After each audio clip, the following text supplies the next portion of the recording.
Thank you so much for tuning in to Society Complex. This is your host, Vaughn Lee. So let's go ahead and get into some breaking news.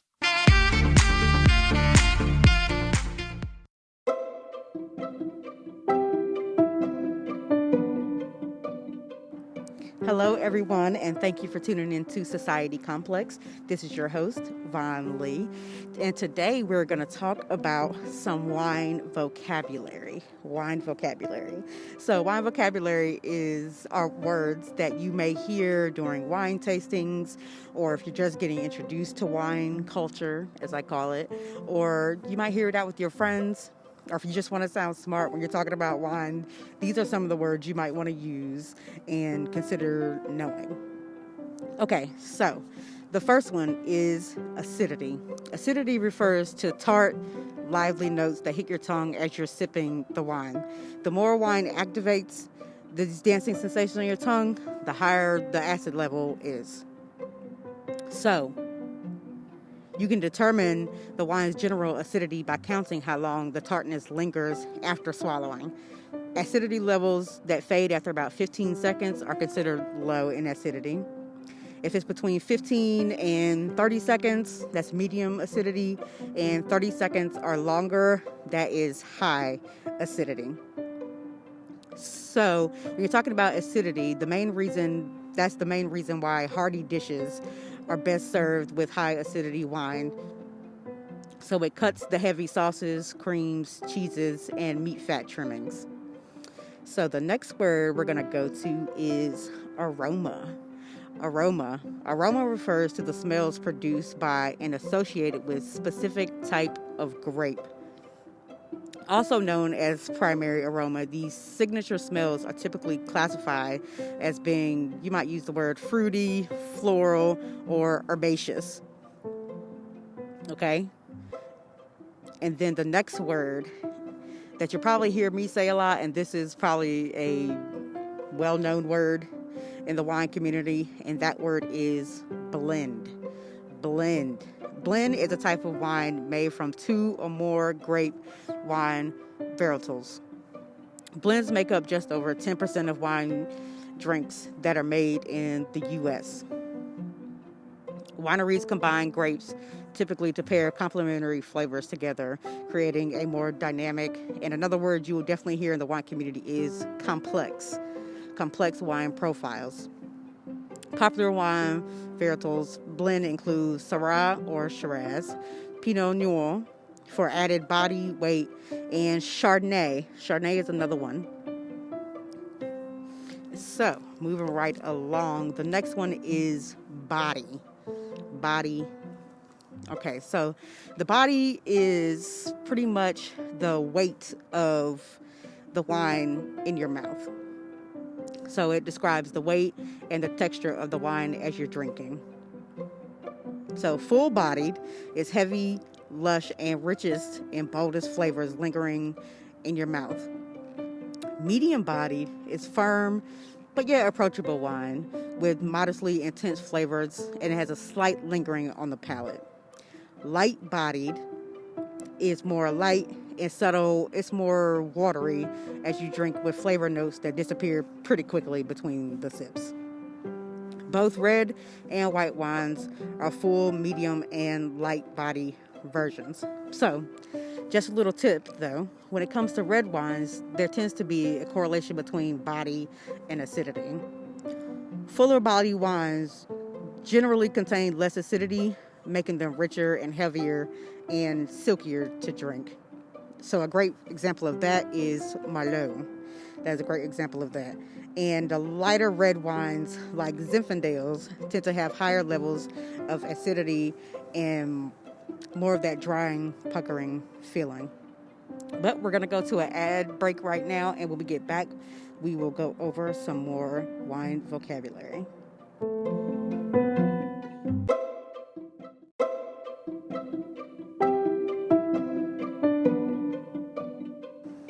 Okay, we are back. And so we're going to keep going right on over our wine vocabulary. So the next word I have is bouquet, not to be confused with bouquet of flowers. Bouquet describes a smell of a specific bottle of wine. It's also can be known as like secondary aroma. The bouquet is often one of the first characteristics discussed to classify and rate wine. Okay, tasters, like if you go to wine tastings or if you do wine tastings at your home, will take a large whiff of their wine before and while you're drinking to reveal the connection between the taste and the smell so they can pick up the nuances of a particular vintage. Okay, so that is bouquet. That is bouquet. And the next one I want to go into is decant, or decanting. So decanting is the act of just opening your wine and pouring it in the contents into a second container, preferably one that is designed to hold wine. But trading wine vessels like this is an essential step for many aged wines, and we'll go over that word aged in just a little while. First, decanting, though, ensures that you don't pour any unwanted residual sediments into your glass, okay? So this is why it's really important to pour your aged wine into a decanter. But like I said, we'll go over that in just a second. Secondly, decanting allows the wine to breathe. But basically, breathing is to take in the oxygen and chemical to express the full range of the flavor. So in my last episode, we talked about Cabernet Sauvignon, which is a more heavy, full-bodied wine. And I didn't go over this one, but I will. It is Syrah or Shiraz. These two definitely benefit more from being in a decanter. So with these, you should open them and transfer them in a minimum of 30 minutes before serving. All right. So the next word is dry. Now, dry, you definitely are going to hear a lot, and a lot of people get the word dry confused when it is referring to wine. Now, when you say dry and you're talking about wine, it is the trigger on your tongue that triggers like the clicking, puckering type of sensation. So it is typically the opposite of sweet. So red, white, and rosé wines can be dry. But people, like I said, people get this confused, but it definitely does not mean what people think it means. It definitely doesn't. Like I said, it's just that puckering sensation that you get and the clicking sound that you may get after you have drank your sip of wine. Okay, so the next one I want to go to is earthy. Okay, earthy. Earthy, it doesn't describe the taste. It actually describes the smell. So you might smell, I guess, green aromas. So it's more like bell peppers and things like that. I believe I talked about it, but like I said, when I talked about the Cabernet Sauvignon, it is earthy, and Merlot is definitely earthy.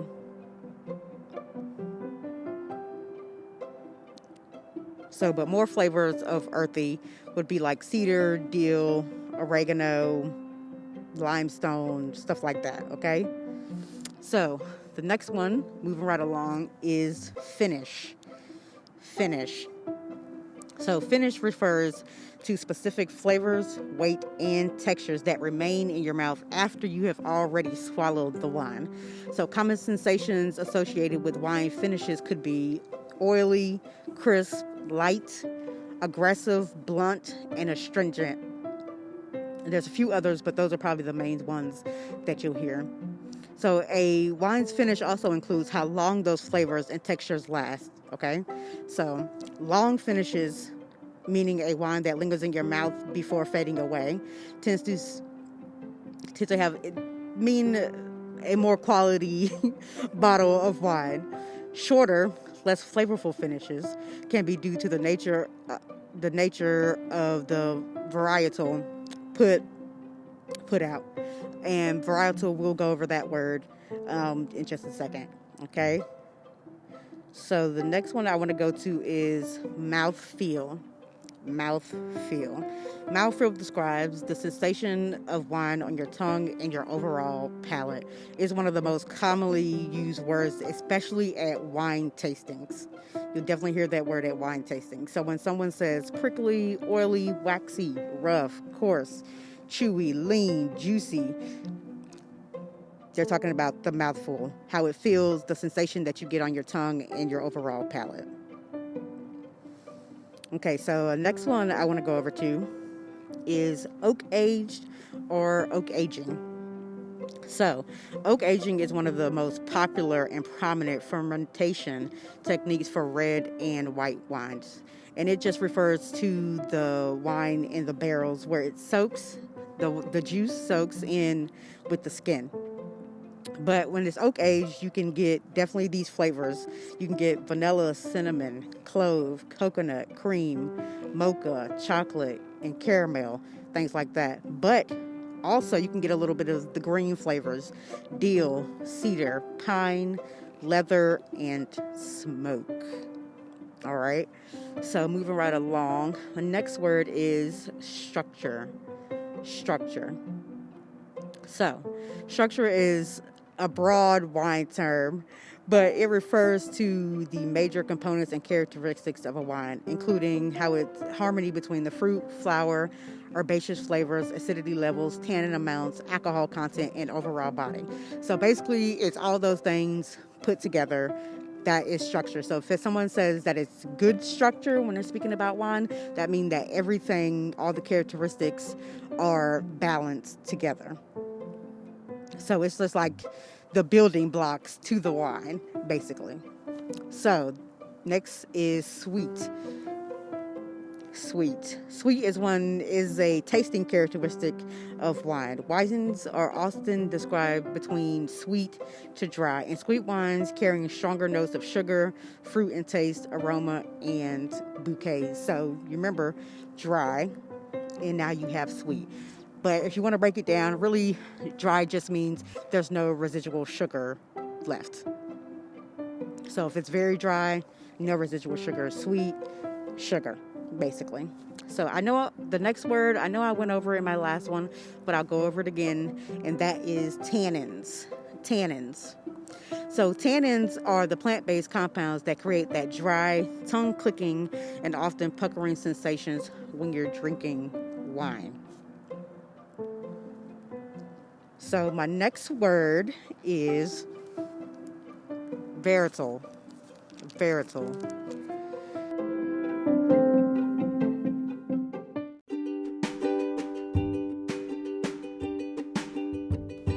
Hello, you are tuned into Society Complex. This is your host, Von Lee, and today is Wine Down Wednesday.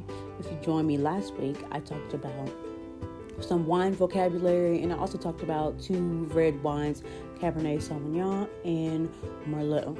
So this week I want to go back into a few more of the red wines. I'll go briefly over the 2 I went over last week, but I'll also add a few more to it. So let's jump right into it. So the Cabernet Sauvignon, it is one of the most cultivated red wine types in the world, but that's obviously understandable. It grows in warmer, milder climates, and it has a dark, near blue color when it's picked off the vine, and thick skins that are loaded with tannins. The tannins are directly responsible for the sharper, drier, more astringent profiles that you get in red wine types. Plus, it gives Sauvignons their more prized, long-lasting finish. But Cabernet Sauvignons are the perfect balance between high tannins and fruity flavors, dry and sweet, sharp and smooth.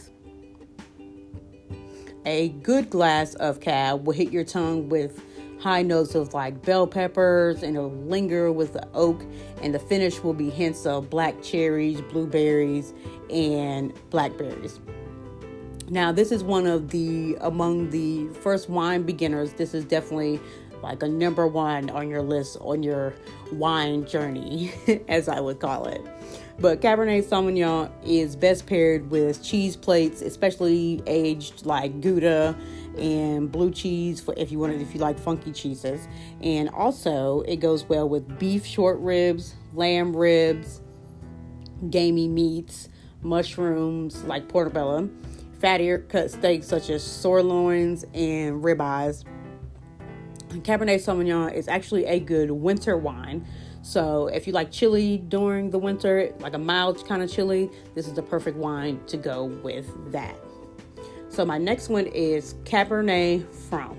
Now, Cabernet Franc is like the parent of Sauvignon. Cabernet Franc are slightly less pop adoration, but it still should get the same reverence and the cultivation culture within the wine world. They are pretty staples of the French Bordeaux region, and you can find them in places in the New World, such as California and New York. Now, on its own, it is well-rounded, acidic for flavor that mixes well with violets, strawberries, leather, oaks, with plums and peppercorn. Now, most glasses of Cabernet Franc would deliver a decisive pucker sensation immediately upon hitting the front of your tongue. But due to its medium body, the sensation kind of lingers slightly longer than other red wines, but it's not enough to turn your entire profile to a tart or a vinegar-like taste as you get with underaged or underdeveloped bottles of wine. Cabernet Franc is higher acidity but medium body. It make it play well with many vegetables and meats. So you would pair this with tomato-based sauces, curries, stews, crispy skinned fish such as trout, maybe some mackerel, beef and turkey meatballs, lamb skewers or gyros, cheese or mushroom ravioli and tortellini, red beans and rice, stuffed peppers, both meat and vegetarian versions of this. So moving right along, my next one is Pinot Noir. And don't judge me on the way I say that. I'm still learning how to say some of these wine words. But moving on. Now, this one I'm not that much familiar with because I don't drink it as much. But I did have a bottle the other day, and I'll say not that bad. The Pinot is it's very silky. It's a silky, smooth, full, and it has a full-tongued finish. And it goes well usually with meat-based meals.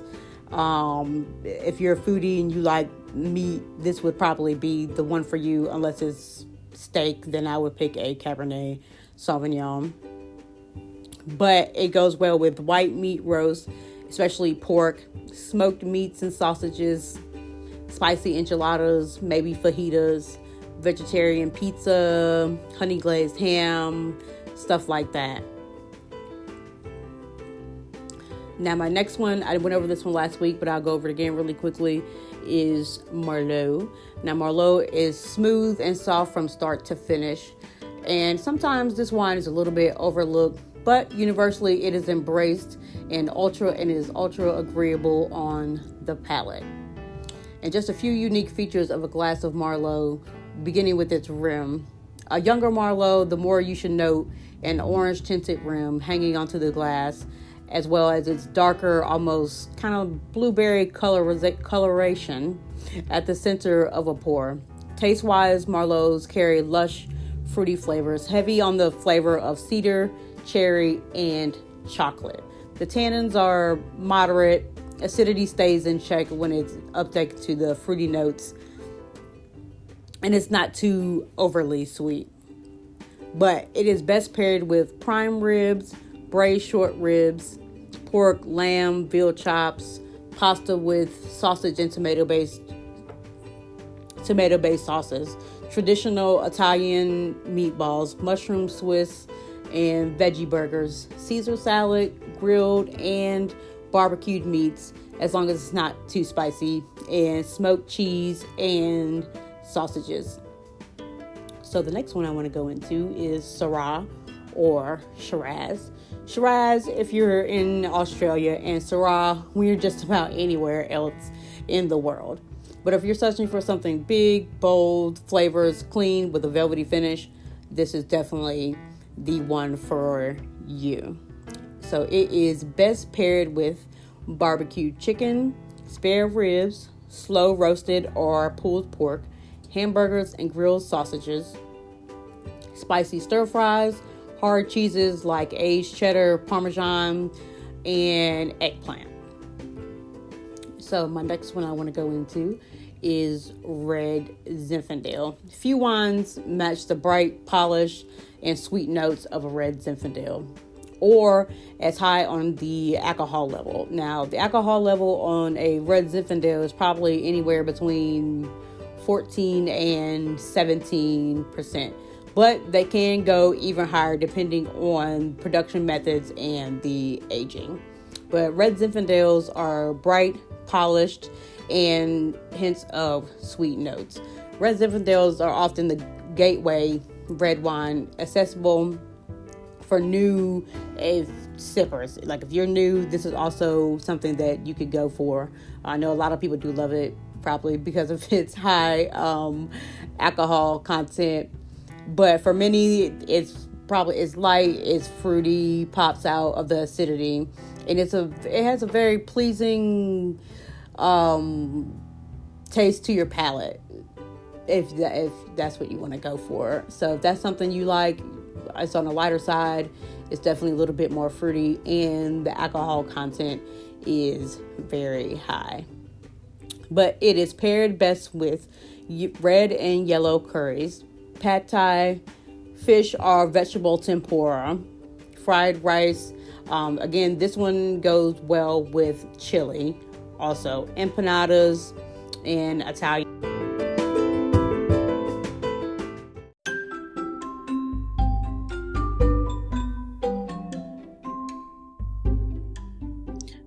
Hello, you are tuned in to Society Complex, and this is your host, Von Lee, and it is Wind Down Wednesday. So before I get started with today's episode, I just wanted to let you guys know what is going to be going on for the next couple of episodes of Wind Down Wednesday.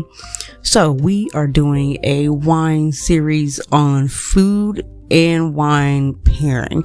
So we're going to be talking about a couple of different things. So first, I'm going to give you some tips on pairing wine and food. There's going to be about 9 of those. And then we're going to go into when you're comparing wine and herbs and spices. And then we're going to move on to some other more fun things of specific foods and wine. So I'm just going to give you some of them really quickly, and just be sure that you are on the lookout for them on the upcoming episodes. So we're going to do burgers and wine pairing. We're going to do chicken wings and wine pairing, salads and wine pairing, desserts. Everybody loves desserts. So we're going to be doing desserts and wine pairing. Then we're going to be doing Mexican food and wine pairing. And another big favorite, I know, sushi and wine pairing. Then for my southern folks, we're going to go with fried chicken and wine pairing. And then I'm going to do an episode on junk food and wine pairing. And I'm going to do cereal and wine pairing. So please make sure that you look out for those upcoming episodes. So for today, like I said, I'm going to give you 9 tips for comparing or for pairing food and wine. Now, this is one of the things that I found the most exciting, I guess, in my wine adventure or journey. So I hope you are just as excited, because what is better than learning how to mesh food and wine perfectly? So I'm going to give you these tips really quickly. Number 1, the wine should be more acidic than the food. Number 2, the wine should be sweeter than the food. Number 3, bitter wines are well balanced with fat. Number 4, it is better to match wine with the sauce rather than the meat. Number 5, red wines are best paired with bold flavored meats, like red meat, for example. Number 6, white wines are best paired with light intensity meats like fish or chicken. Number 7, often white, rosé, and sparkling wines create contrasting pairings. Number 8, more often red wines create congruent pairings. Number 9, the wine should have the same intensity as the food. So that is the 9 tips for food and wine pairing. So you heard me use the phrases contrasting pairings and congruent pairings. So let's talk about what those mean. A contrasting pairing creates balance by contrasting taste and flavors. And congruent pairing creates balance by amplifying shared flavor compounds. Contrastings are based on food and wine pairings that share no taste and flavors, but they still complement each other really well. They are balanced by their contrasting flavors. Rosés, sparkling wines, and white wines make great contrasting wine pairings. Sweet wines paired with more spicy food takes the sugar from the wine and cool down and balance a spicy dish. White wine is also commonly paired with salty foods. Saltiness from the dish decreases the sweetness from the wine and therefore brings out the wine's fruity taste. For example, Pinot Grigio will pair nicely with fried foods and things like salty popcorns for like your movie nights or your girls' nights when y'all are having snacks and nachos and things like that. That is something that you want to use for that. Okay, so that is contrasting, or sometimes known as complementary pairings. So now for congruent pairings. Congruent pairing of food and wine, they share several compounds or flavors. It's like sweet wines paired with sweet tasting food, or red wines with a buttery taste or paired with buttery pasta dish. The important thing when doing congruent pairing is that the particular wine selection does not overpower the flavors in the food choice.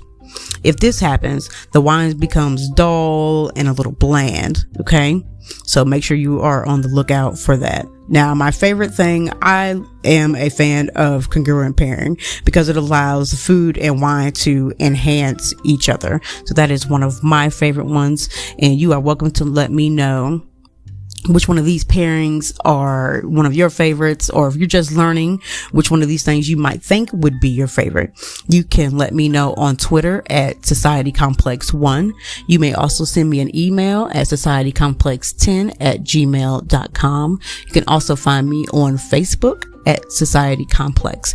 And I am also on Instagram at Society_Complex. And please stay tuned. We will be right back talking about our wine pairings.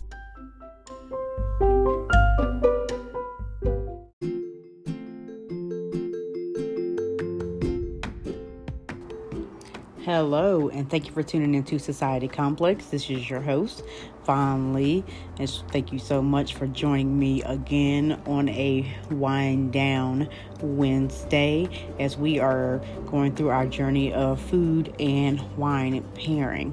So last week, we did talk about food and wine pairing. I gave you the 9 tips to get you started with the food and wine pairing. And then today, we're going to talk about some herbs and spices. We're going to talk about a little bit more wine terms and going to give you some more tips and things like that when we are preparing to do our wine and food pairing. Okay. So there's a few terms that you might need to know before we get started today. I know I did an episode on wine vocabulary, and I'm also going to do a second one to that one. So make sure you stay tuned for that. But the ones today that you want to kind of keep up with it's 4 of them. So it's pretty simple. So the first one is acidity.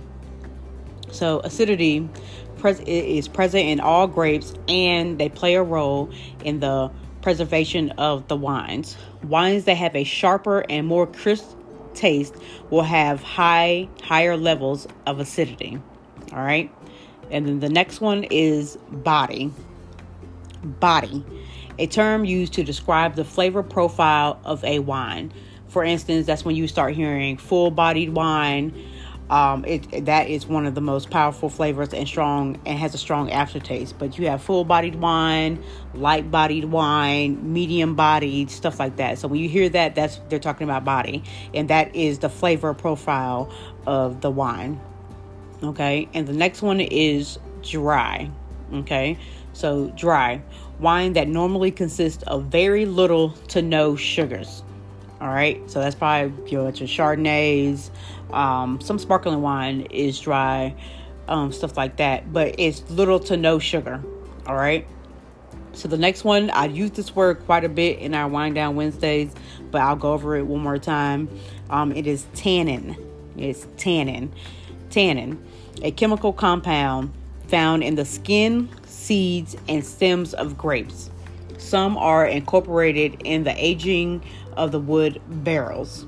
Okay, so those are the four terms that you might want to know before we get started today, and just in general on your wine journey. Those are probably one of the most four important descriptors in describing wine that you will ever use. Okay, so we're going to go over very quickly some more food and wine pairing tips that everybody should know. All right, so listen up here.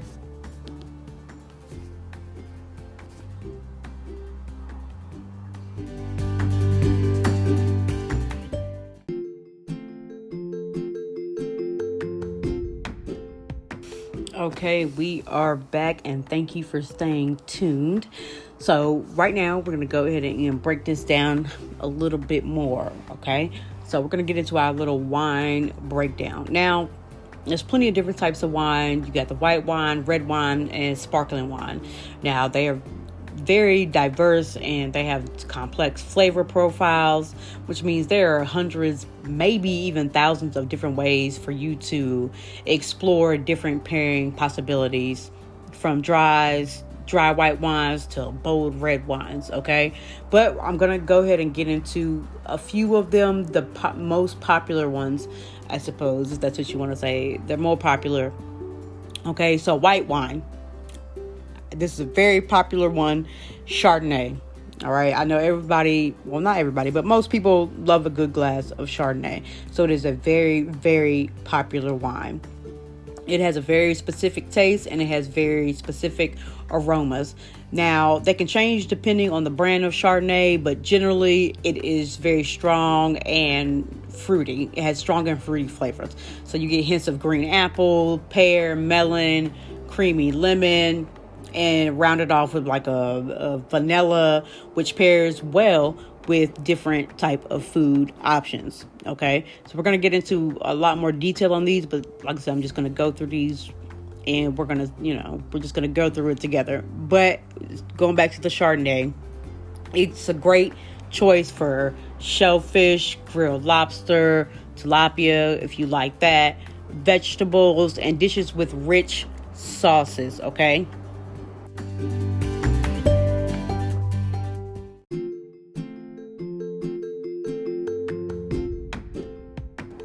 Okay, so first one, red wines and red meat. Okay, this is one of the most basic tips that you'll probably ever hear, and it's probably the most easiest to remember, and it helps you make quick recommendations, because red wine is going to go with red meats, okay, such as your steak. All right, so red wine, red meat. All right, it's pretty simple, pretty much self-explanatory to a certain extent, but like I said, that is the first one. Okay, and the reason that they go well together is because it has the ability to soften the proteins in the meat, and it enhances the flavor of the fat. And the softening of the meat occurs because of the tannins, right? Okay, I just gave you that word, tannin. Okay, and it is a chemical compound found in red wine. So that is why it goes well with red meat. So red wine, red meat. Okay. So the next one is white wine and light meats. So light meat is like your fish and your chicken. Those are your light meats. So white wine pairs well with fish because of the acids in the wine enhance the taste of the fish, making it taste fresher. Okay, that's why that will go well with fish.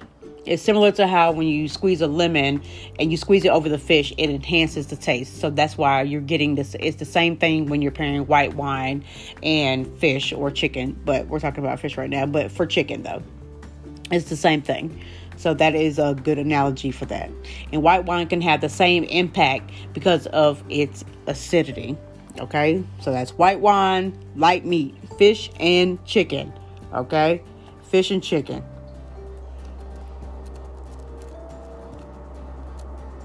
I mean, pretty much though, I mean, I know we're talking about wine pairings and things, but with wine, you drink it to enjoy it. So whatever, I'm giving you things that will enhance the flavor of your food or enhance the flavor of your wine or them together.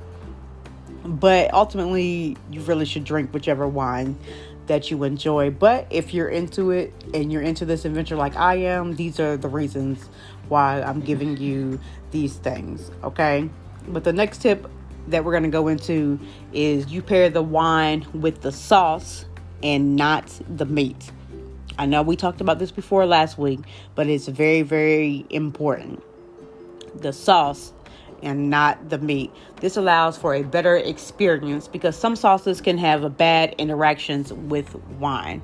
Okay, so for instance, you want to avoid pairing bitter sauces with a bitter taste in wine because the bitterness will build up and that is going to become a very unfavorable taste. Okay, that's going to become very unfavorable. So that is something that you definitely do not want to do. You don't want to put bitter and bitter together. Okay, so just be on the lookout for that when you are on your wine journey, when you're pairing your wine and your things like that together. Okay, because that's not something that you believe me, I've done it and you don't want to taste it.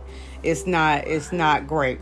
Okay, so also last week we went over congruent and contrasting pairings. I'm not going to go over that again. You're welcome to listen to my last episode about that. And then I gave you the 9 tips for your wine journey. Okay, so make sure that you go back and you check on those, even if you haven't before this one.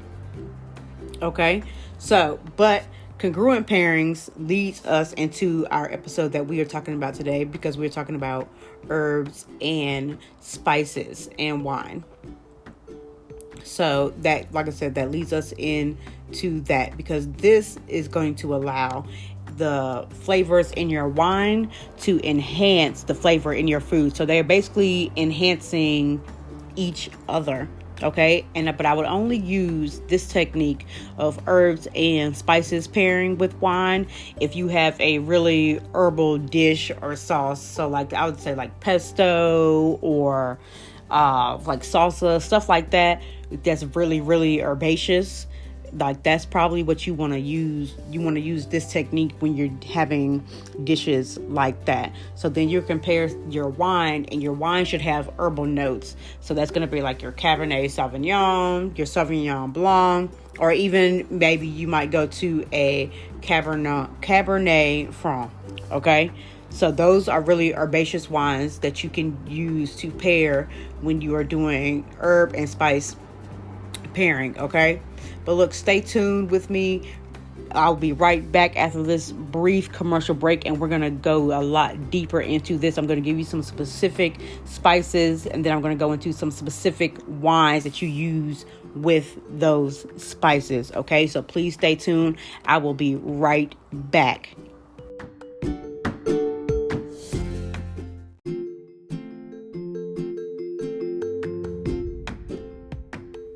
Hello, this is your host, Vaughn Lee, and you are tuned in to Society Complex for Wind Down Wednesday.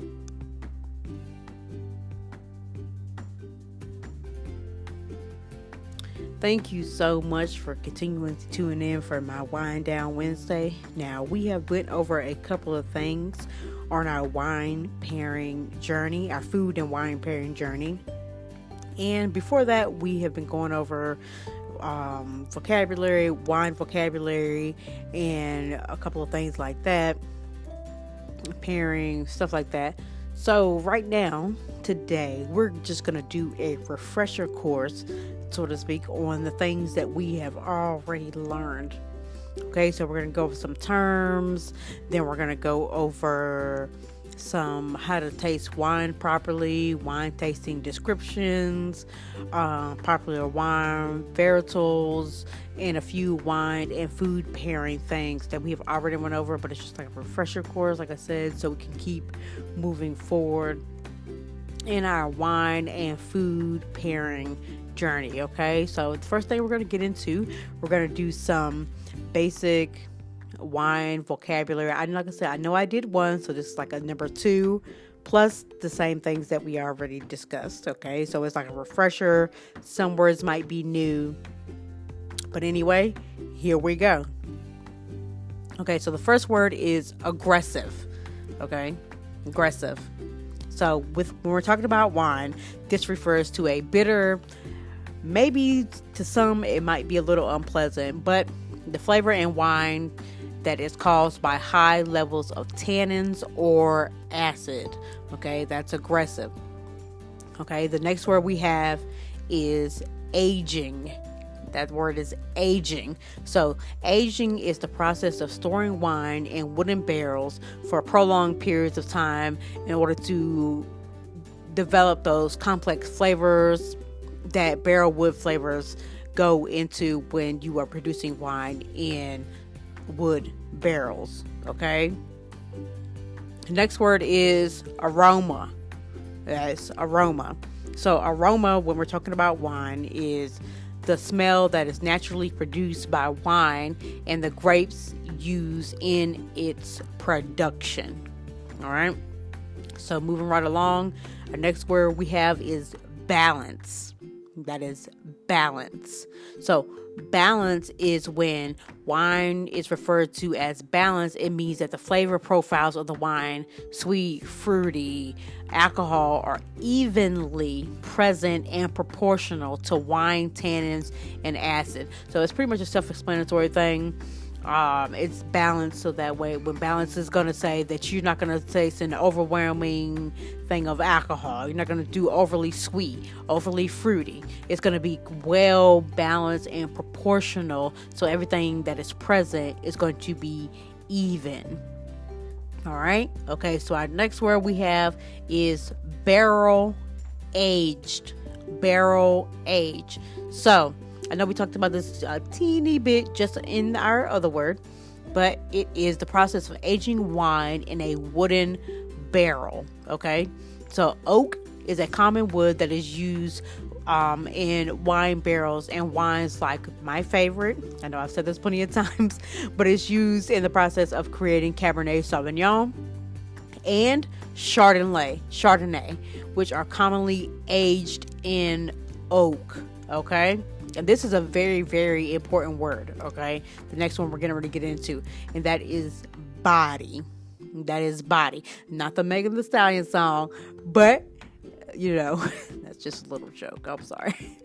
But body, when you're describing wine. In wines, body refers to the complexity of the flavors, and it also is the weight of the wine, okay? All right, the weight of wine.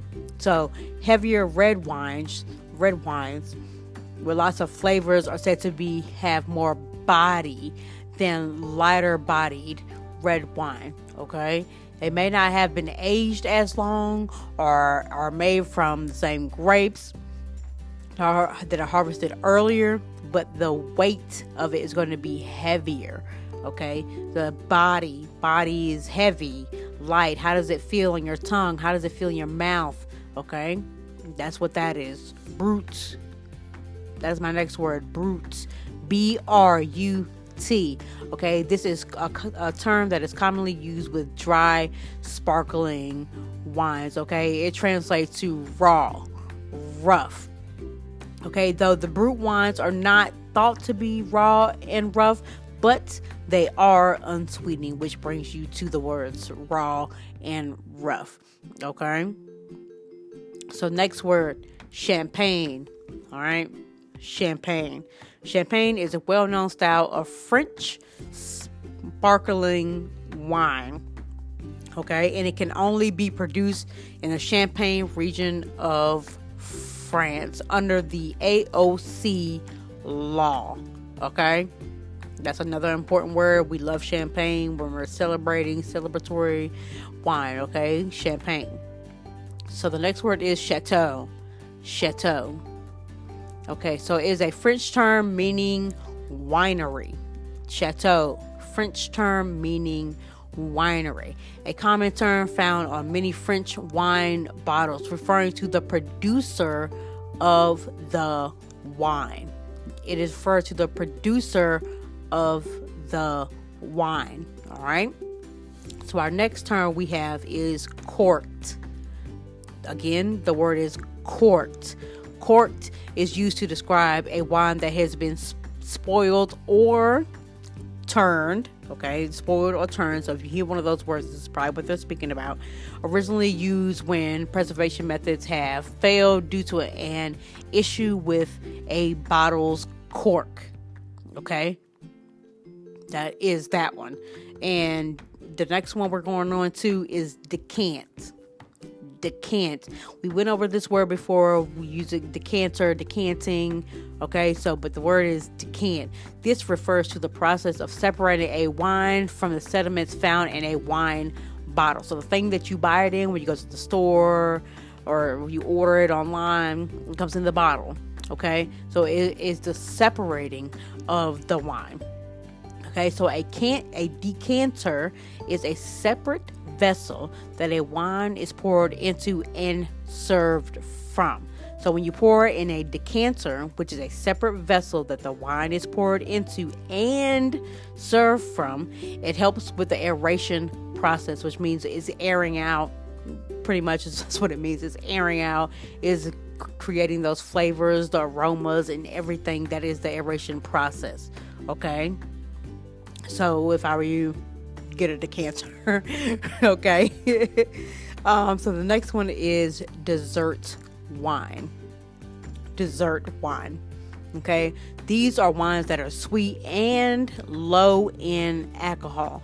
They shouldn't be confused with ports or sherries. Okay, those are two separate things. Ports and sherries, we'll get into those. Some of you might already know, but they're not to be confused with those. These are wines that are often served after dinner, but are fortified with other spirits. All right. So our next term is half bottle. Half bottle. This half bottle is a wine bottle that is only 375 milliliter, as opposed to a standard bottle of wine, which is 750 milliliters. Okay, so moving right along here, legs. Okay, and we're moving on in our terms. Legs. Okay, not the thing we see on tall women or anything like that. Okay, not that. We're talking about legs. Okay, so legs is the liquid that clings and streaks to a wine glass when a wine is swirled or sipped, and some may believe that it can indicate alcohol levels. Okay, we're gonna go through that. We're gonna believe me. You might understand that one right now, but we're gonna get into it. We're gonna go to it. So just bear with me on that one. Okay, but I think after this, we're going to talk about how to properly taste wine and everything. So that's when that word that we just learned, legs, that's what that is going to come into play. So it's legs on the wine glass. When you swirl it around or you sip it, then that's where you're going to see how long that the alcohol or the wine sits on that glass. Okay, it's going to go rise and it's basically going to fall down. So it's coming to a thing where how slow does it go? How fast does it go? How much do you see? Do you see the color? So on and so forth and things like that. So that is legs. Okay, so the next word we have is mouthful. mouthful. So mouthful is similar to the word we just learned and we've learned on our previous episodes, which is body.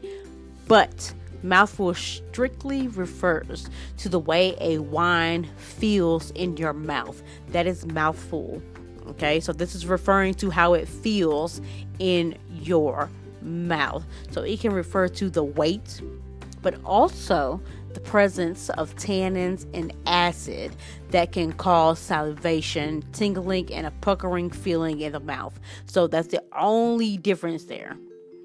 Okay? If you have any questions about that, you're welcome to tweet me at SocietyComplex1. Welcome to send me an email at societycomplex10@gmail.com. Okay? If you're not understanding the difference between mouthful and body, they are very, very similar, but yet different. Okay, so the next word term we're going to get into is nose. Okay, this might be a little self-explanatory, but I'm going to go over it anyway. Nose is the aroma or smell of a wine. Okay, it's literally you swirling around, smelling the aromas of what's going on in the wine that you presently have. Okay, so my next term is split. Split is a wine bottle that is 187.5 milliliter, and it contains a single serving of wine. Okay, my next word, moving right along, powering through. Table wine. That is table wine. Table wine refers to a common drinking wine. It's not so exceptional, but it's still yet ordinary. Okay, which means it's still going to be pretty good wine. Table wine you drink with your friends. You can laugh, ha ha ha, kiki. Not too exceptional, but still ordinary and very good. All right, this is the word I know I went over. I've said it a million times, but it is a very, very important word, okay? And that is tannin. Tannin is a natural substance produced by plants, barks, which tastes bitter, all right? Some wines will be marketed as tannin-free. Tannins causes that puckering sensation in your wine. I know I described this before, but it's like when you overdo a tea. You're making your hot tea and you let it sit too long. That is the same effect that you will get when you're talking about tannins, okay? That is a very, very, very important word that you need to know. Okay, the next one is vermouth, whichever way you want to say it. Okay, it is a aromatic wine that is dry and fortified with spirit. It's usually used in more popular drinks on its own, but now it's commonly found in cocktails like Manhattans or martinis. Okay, so that is our wine terms. Okay, that's our second part to our wine terms. Some new, some old. But if you have any questions, comments, concerns, or anything about this wine journey, about these wine terms or anything, again, you can tweet me at SocietyComplex1. You can find me on Instagram at Society_Complex. You can also shoot me an email at SocietyComplex10@gmail.com. And furthermore, you can find me on Facebook at Society Complex. Please stay tuned. We will be right back, and we are going to talk about how to properly taste wine.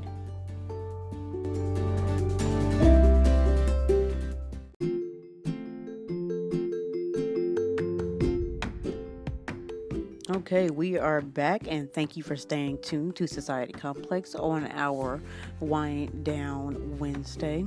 So, what we're getting ready to go over now are wine tasting descriptions. So these are words or terminology that you would use if you want to sound like an expert when you are talking about wine, tasting wine. So it's like the language of wine. Okay, so the ones we're going to go over are some basic terms that are commonly used to describe wine when you are wine tasting. Now, some of these words you probably already heard me use before, so that it would be some of our old vocabulary, and some of these words will be new. Okay, so if you have any questions, comments, or concerns, you want to know more about one of these words, or you want to go over them, or you just want to just tell me about it, you're welcome to tweet me at Society Complex 1 on Twitter.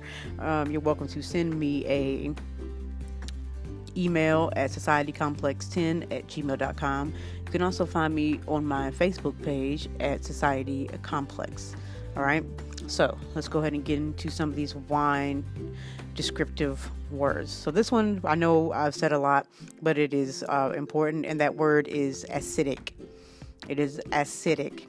So acidity is present in all grapes, right? So they play a major role in the preservation of the wine. Wine that has a sharper and more crisp taste will have higher levels of acidity. So, next word, alcoholic. Alcoholic. A wine will have more taste of alcohol, is prevalent and overbearing.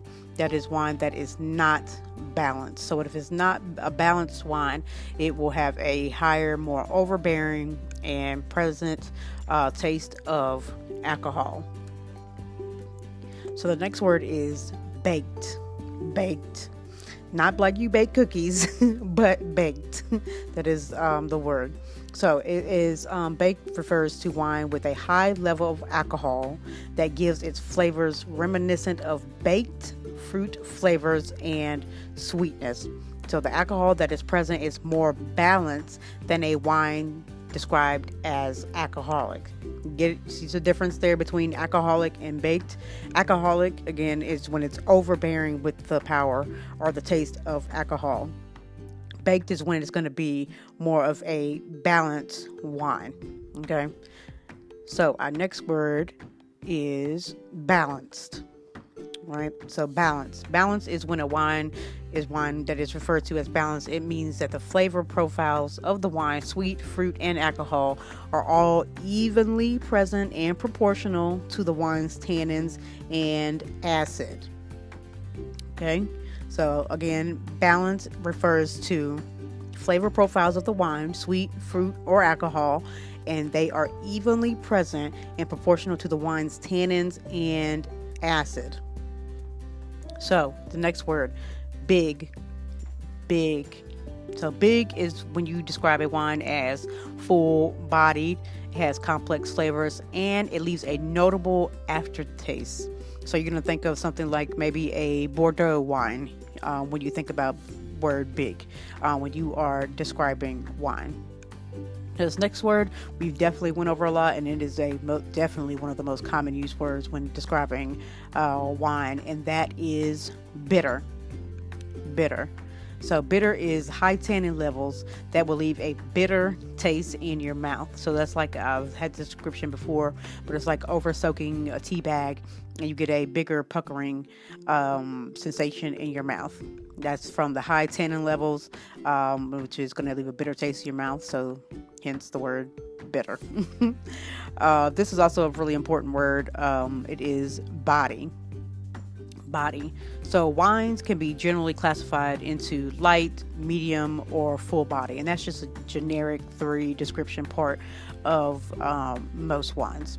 A lot of different ones are the same ones, can fall into either one of those categories of light, medium, or full body.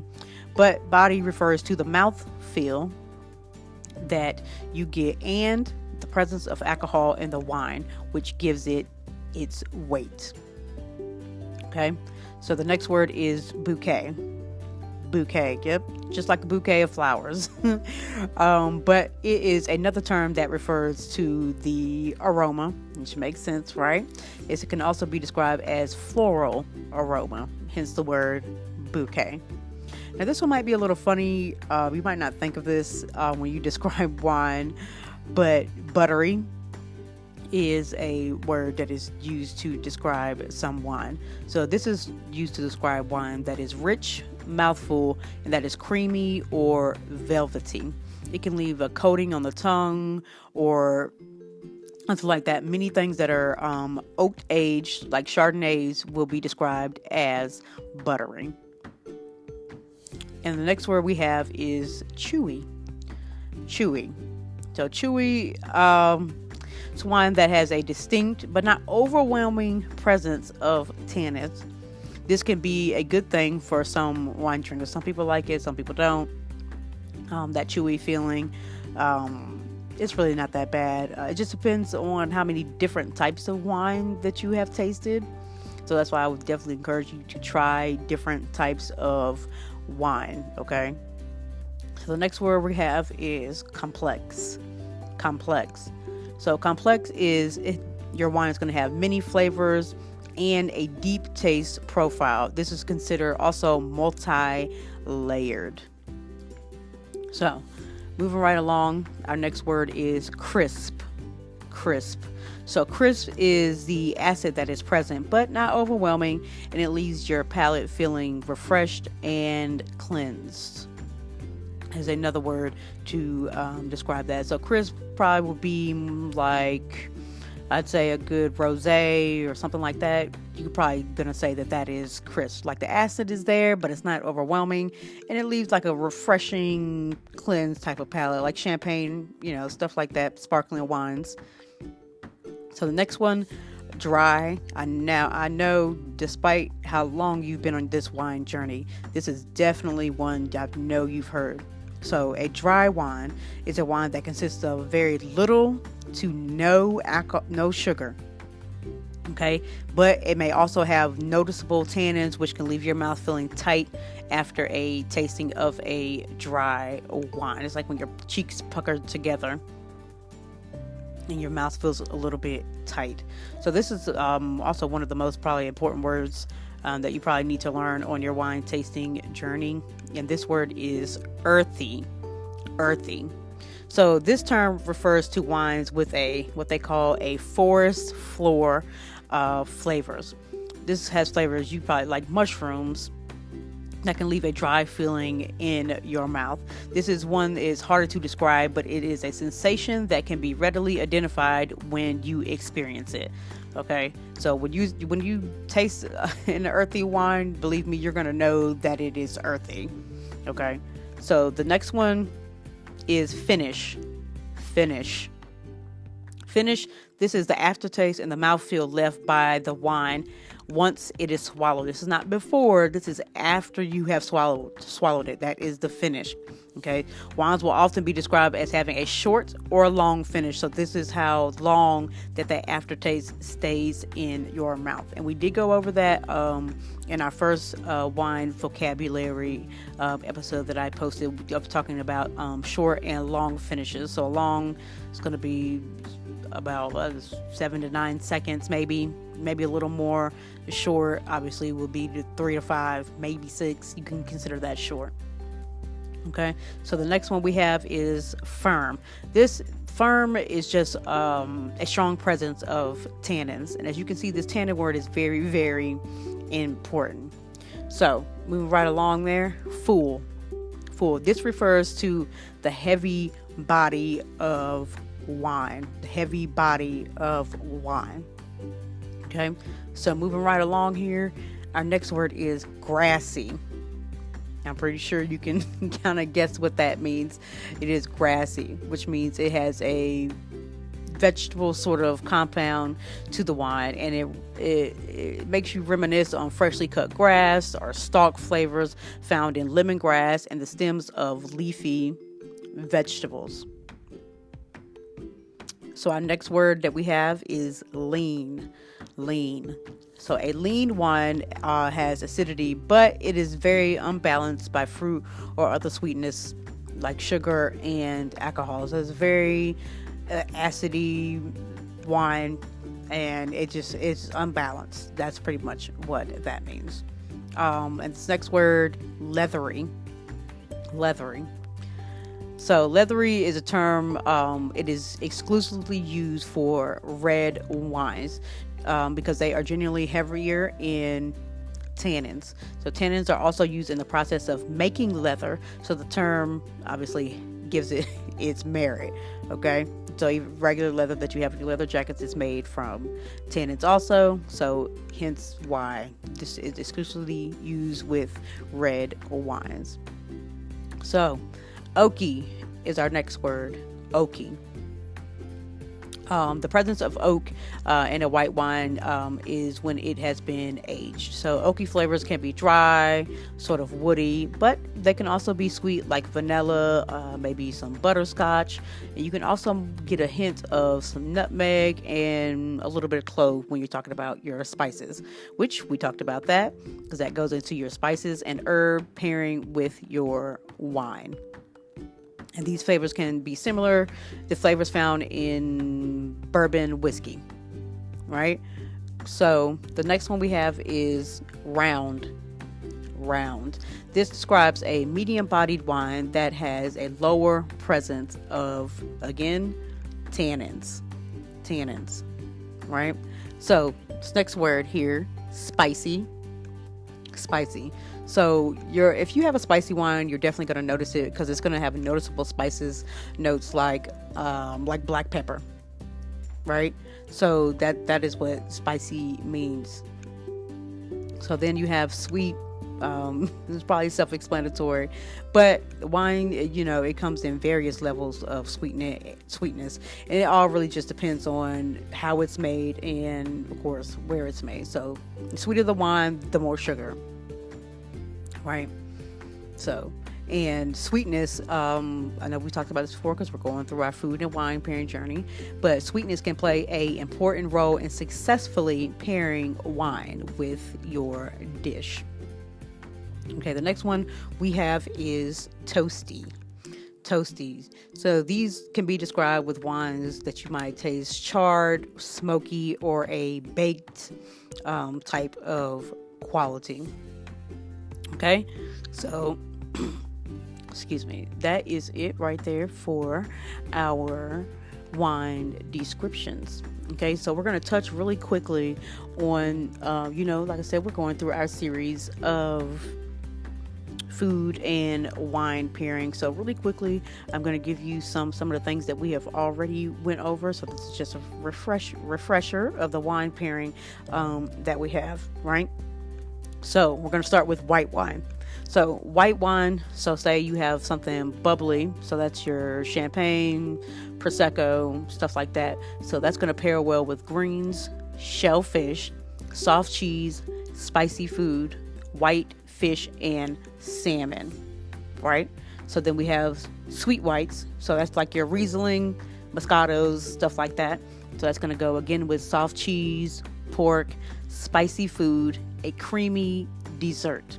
Those are what's going to go well with that.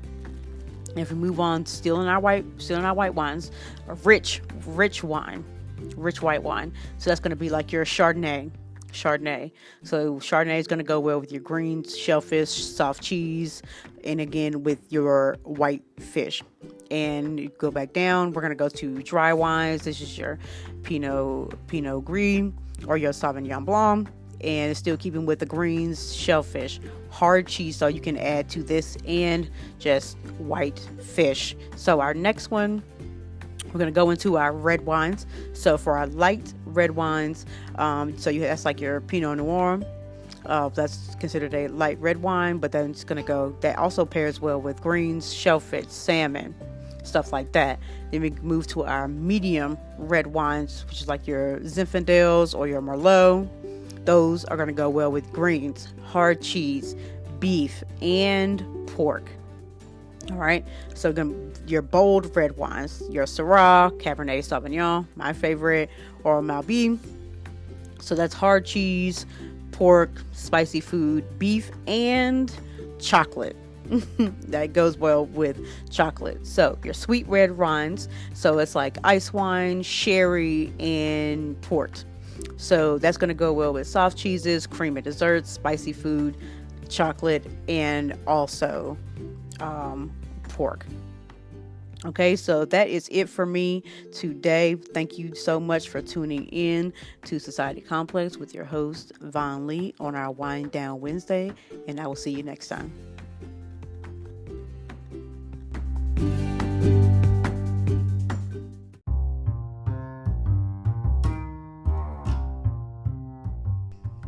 Hello, and thank you for tuning in to Society Complex. This is your host, Von Lee, and today is, you guessed it, it is Wind Down Wednesday, your favorite part of the week when you're tuning in here on Society Complex. So, if you tuned in last week and the week before, we did a few refresher courses on the things that we have learned so far on our wine journey. And if you've been tuning in, you also know that we are doing a food and wine pairing series. So if you haven't already, go back and listen to those episodes.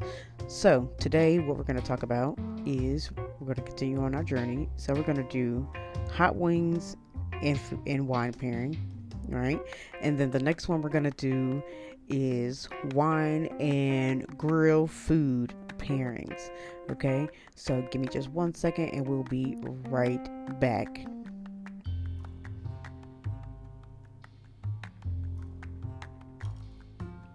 Okay, we are back. So we're talking about wine and food pairings with hot wings. So, if you, like I said, if you listen to some of the episodes earlier from this one, you will know that one of the tips I gave you was when you have sauce on meat, it is better to pair the wine with the sauce. So, with any hot wings or any kind of chicken wing, more than likely, you're going to have sauce on it. So you should be pairing your sauce with your wine rather than the actual chicken wing. So, when you're doing the chicken wings and wine, you're looking for qualities that match up with spice, heat, acid, or vinegar, which are things that are commonly found in wing sauces. So it's supposed to be like a complementary wine and food pairing. Okay, I know most people probably wouldn't think these things go together, but once you start doing it, it absolutely, seriously does. So we're going to give you 6 wine and wing pairings to go with this episode. So, and if you do plant-based, this is still for you. You can still do it because you can, the sauce is still going to be mostly the same, but you'll have to obviously change your protein to whatever favorite meatless alternative that you choose to have. Okay, so first up is a true classic, an all-time favorite all over America, and that is buffalo wings with buffalo sauce. So now this is made from butter and hot sauce, right? So, but it has variations of heat levels. So you can mild, medium, hot, things like that. So this pairs well with a Riesling. So, and this works because of the unique flavors. So buffalo wings bring the heat, right? So obviously that's like the whole point. But the Riesling is a sweeter wine, right? So it is just a thing to pair with something that is a spicier dish, which is going to go with your buffalo wings very, very well.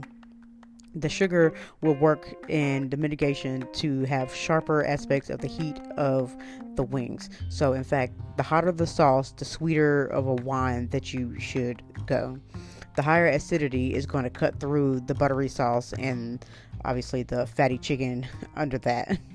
But as an added bonus, the citrus and stone fruit typically presented in a Riesling is going to complement the tangy flavor of your average buffalo sauce. Okay. All right. So another favorite, I know it's a favorite in Atlanta, Georgia. So, and that is lemon pepper. Now, sometimes this lemon pepper is a dry rub, but it's still going to be the same. So whether you're using a dry rub or the wet sauce, lemon pepper wings are light, kind of like a zingy flavor, less spicy than most of the things that are going to be on this list, but still very, very good. So wines that go very well with this is going to be a French Sauvignon Blanc and a dry Riesling. That is a dry Riesling, okay? So the key words here of why this is going to work is the lemon. So you're looking for your wines that have the right level of high citrus flavor and the acidity to match that, which is obviously why you're using the dry Riesling. and then your French Sauvignon Blanc. So all these wines, they typically have a brilliant lemon aromas, as that's one of your wine vocabulary words.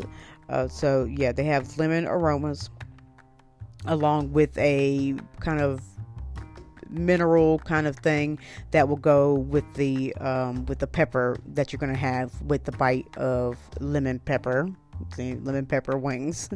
Okay, so you're going to likely want to avoid any kind of flamboyant flavors of vanilla or Chardonnay, oat Chardonnay, or anything like that. You're going to want to kind of avoid those because that's not going to mix very well with that. It's going to overpower the subtle notes that are in the lemon pepper wings. So, moving right along, another favorite wing is the barbecue sauce, barbecue wings. Everybody loves barbecue wings. I know we do here in the South. Okay, so barbecue, usually sweeter, heavier sauces, say like you're in Kansas City. And then as you move along, some are going to be a little bit more vinegary and things like that. But a barbecue wings are going to be paired well with a Cabernet Franc, right?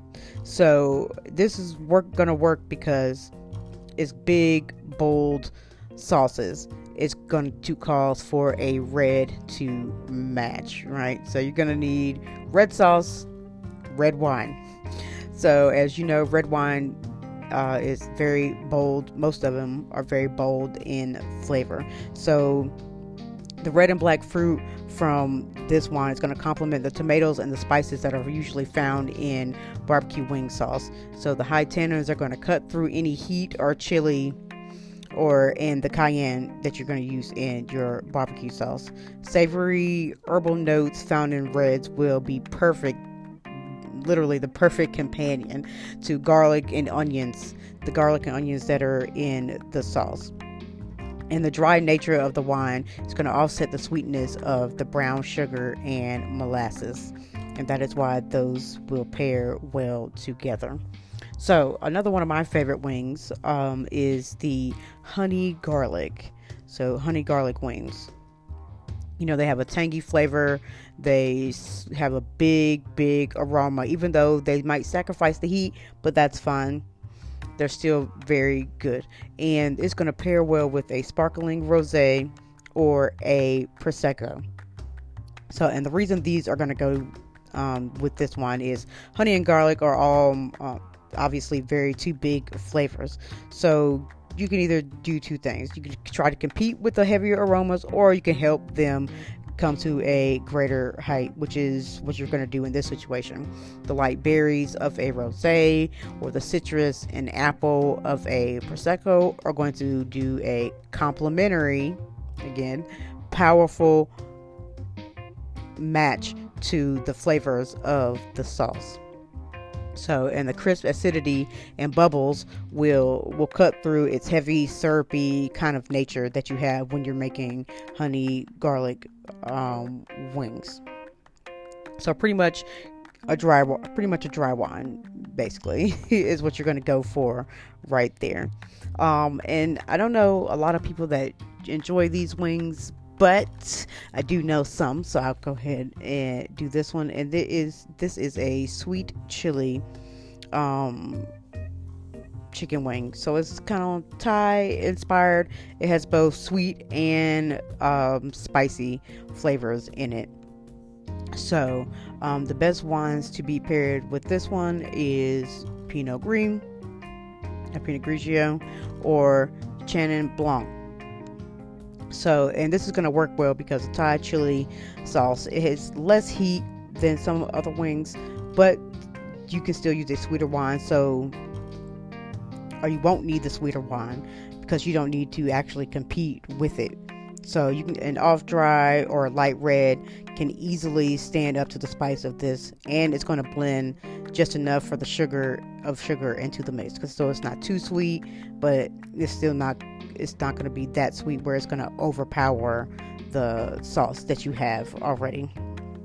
Plus, these wines, they're solid with a bit of acidity, which is going to cut through the sauce and the fat of the chicken wing. Okay, So we are still going on here, and it is winner chicken dinner. And I hope that you guys enjoyed this. So please stay tuned, though. We will be right back, and we're going to talk about wine and grill food pairing. So stay tuned.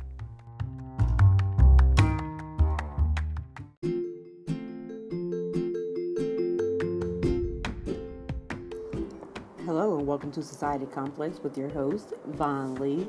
And thank you so much for joining me today on Wind Down Wednesday for our new series on wine vocabulary. Now, learning wine terms and descriptions are very, very important on your wine enthusiast journey for several reasons. Knowledge of something gives you a deeper understanding and a better appreciation for what you're doing, or in this case, what you're drinking. So knowing what's in your glass, from knowing to what you're tasting and smelling, makes it all the more enjoyable. So once you can grasp a few key terms and understanding of something, it can definitely open up a very new and exciting experience. Then you'll begin to know a little bit more about what you are spending your hard-earned money on over the weekend, or sometimes just after work. There's so much to learn on the adventure of wine, from the grapes to the tasting of the beautiful essence that comes from them, straight into your bottle or decanter, and then what is poured into your glass. So there are many different wine descriptions. There's probably thousands and thousands and thousands. So we kind of break them up into categories and subcategories and things like that, which is why I chose to start the series, The Wine Vocabulary, right now. So there's plenty, like I said. So there's aroma vocabularies, tasting vocabularies, varietal categories in terms and descriptions and things like that. So today, what we're going to learn about is some tasting terms. So tasting terms can usually be broken up into about 4 different categories. So you have the fruit level, sweetness level, body profile, and finish. So that's when you start hearing words like juicy, New World style, friendly, steamy, fruit forward, elegant, bone dry, jammy, even, and even stalky. Those are type of words when you want to start describing fruit levels and things like that, body profile, sweetness. So there's plenty of other words that go into that, which is what we're going to actually talk about on our next episode on Wind Down Wednesday. So our next one, make sure you stay tuned for that one. It's going to be very, very interesting because we're going to go over some wine descriptions. So there's about 12 main categories of those, but we're going to go over that next week. So that way we will get those also, and that one's sure to be very, very interesting. So the first one is, like I said, the fruit level. Now you want to start with identifying the fruit level in the wine, because these, like I said, now I should go back real quick. These 4 categories will definitely give you what you want out of your wine. So say you're going to, I don't know, your Total Wines, which I know a lot of people buy wine from there.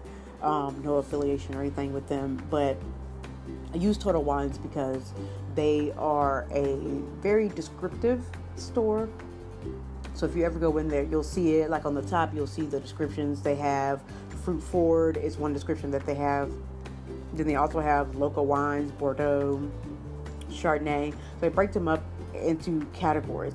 So if you know some of these terms that I'm getting ready to give you today, it'll help you actually pick out what you want to like what you have a taste for. It may also help you find your favorite type of wine. Okay, so we start by identifying the fruit level in the wine. So it doesn't matter when it comes to this how light, rich, sweet, or dry. They can all be categorized by some sort of fruit level. So So there's many, many ways of describing fruitiness in a wine, but pretty much all wines can be shuffled into about two primary categories. So that's going to be savory and fruit forward. So when you use the term fruit forward, you may also hear other terms like fruit driven, jammy, extracted, flamboyant, sweet tannin, new world, juicy, ripe. So those are terms that you might also hear, but those terms usually go with the words fruit forward. This is one of the most commonly used terms to describe wine with a very dominant flavor of sweet fruit. But this doesn't necessarily mean that the wine term makes the wine sweet. It doesn't tell you that the wine is actually sweet. This is actually mostly referring to the bursting sweet fruit smells or aromas that you are going to get from the wine that you are talking about. So when we're discussing red wine terms in reference to fruit forward, so you might say sweet raspberries, cherries, blackberries, blueberry, jams, prunes, candied fruits, toffee, vanilla, sweet tobacco, and black raisins. So those are the ones that you're going to smell on your fruit forward red wine terms. If you love red wine like I do, which I've said plenty of times, I love red wine. So these are things that stick out to me. So when you are talking about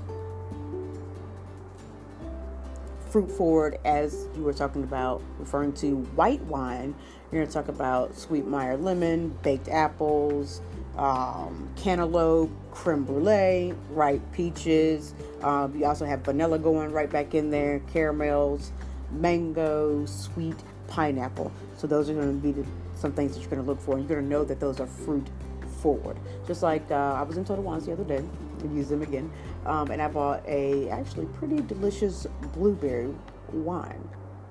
Didn't exactly taste like blueberries, but it definitely smelled like blueberries. I got some hints of blackberries in there, so it was really delicious, and it was only about $5, so you can't beat that. Okay, so moving right along, our next word that we're going to go with under the fruit forward category is savory. So savory, some other common terms that you might hear along the way with that word. You might hear herbaceous, earthy, high minerality, steamy, vegetal, closed, elegant, bone dry, food friendly, rustic, and earthy. So some of these terms we've actually already went over, like herbaceous. Those are where you have your herbs, aromas coming in. Food friendly, that just pretty much means that you are going to be able to pair some of these savory wines very well with food, so that hence food friendly. Then bone dry, elegant, vegetal we haven't went over, but really quickly that's when you start talking about vegetables, so you green pepper, asparagus, things like that. So savory, earthy, and herbaceous wines, like I said, these are fruit forward wines, and these terms don't really do the wine profile that much justice, but it will help you to describe the dominant flavors of the wine in the not so sweet category. And it's not that the wines aren't fruity. In fact, they're pretty much loaded with fruit flavors, but they're going to be in tart, sour, of the bitter spectrum when you're talking about savory. For example, just like I was just talking about blueberries, but another one is cranberry and raw black currants. So that's something that you will be looking for in that. Like I said, some of them, they really are sweet. Like I said, that blueberry one wasn't that sweet, but it was pretty sweet. But I've tasted plenty of other wines, because I also had a pineapple wine last night, and that was very good, but it was actually sweet. Not only it's the aromas, but it actually tasted sweet.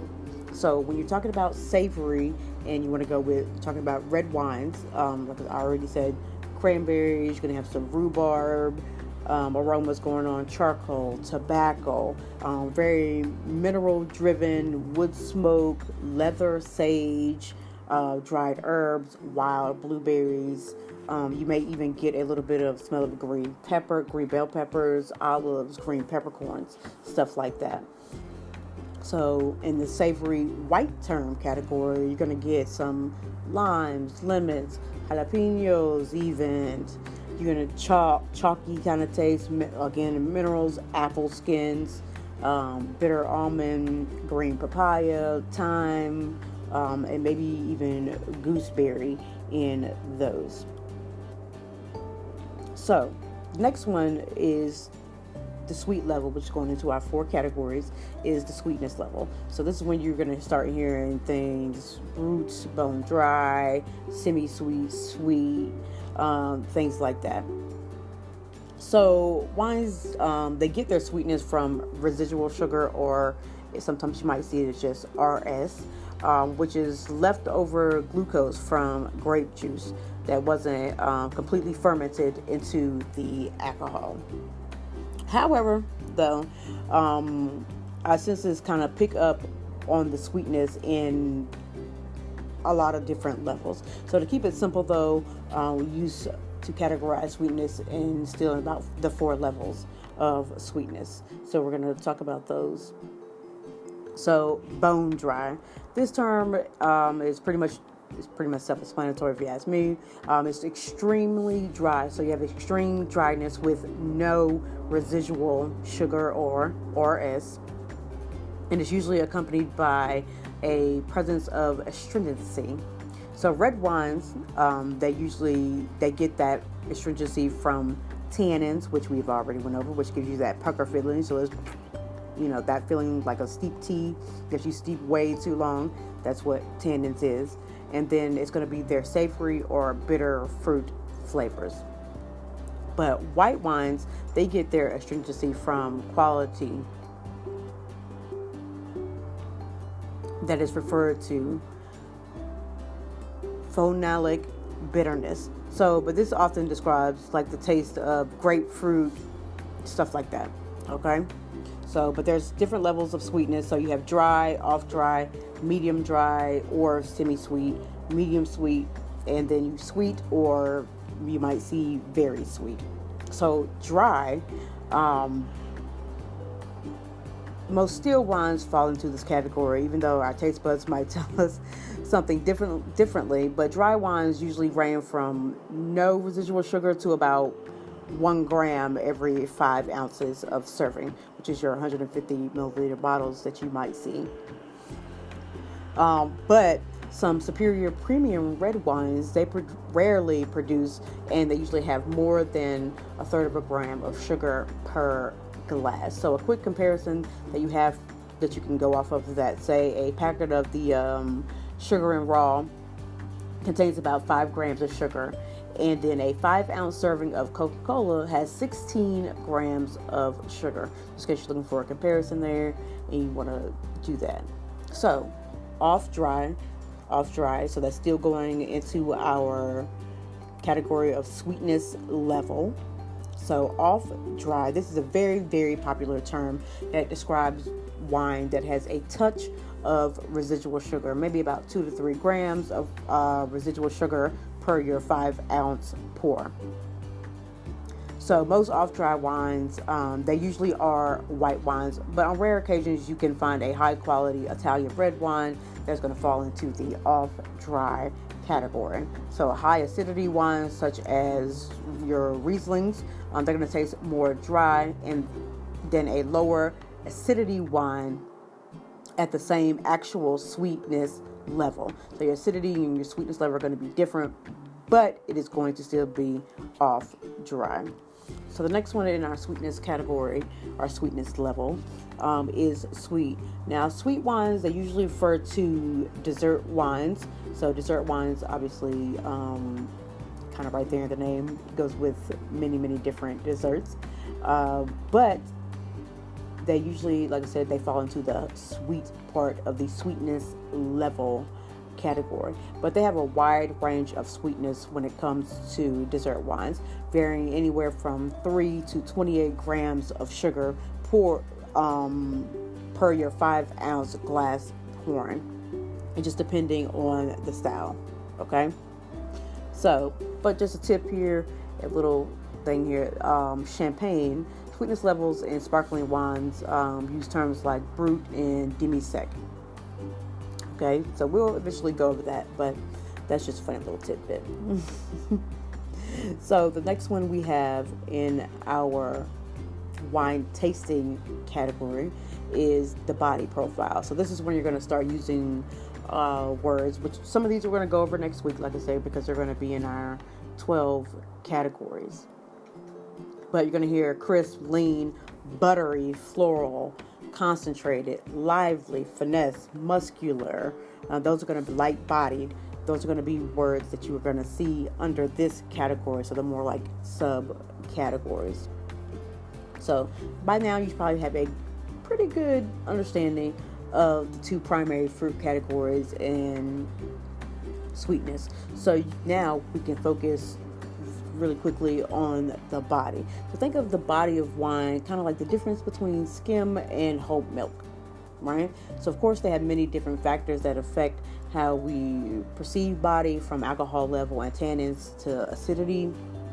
So it's actually not quite a exact science. But when you're talking about skim and whole milk, obviously, skim milk is going to be a little thinner, which thin is also can be used to describe wine body, which is in the body profile, and whole milk is a little bit thicker, right?